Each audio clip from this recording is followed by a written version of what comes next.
Imaginea globală post-pandemică este sumbră. Am învățat ceva din această criză provocată de COVID-19?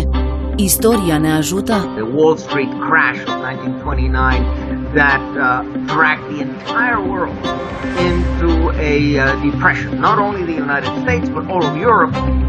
Actually, because of this financial crisis, Germany ended up with a crazy man like Hitler.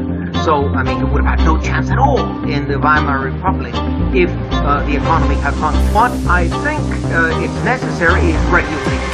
Iar acum este momentul potrivit pentru o schimbare de paradigmă, o transformare a priorităților economice și o schimbare a modului de a privi drepturile omului. Acestea sunt cuvintele lui Alfred de Zayas, absolvent de drept și istorie la Harvard, profesor, scriitor, istoric, fost secretar al Comitetului Drepturilor Omului la ONU, expert independent în promovarea democratică și echitabilă a ordinii naționale, expert în drept comercial.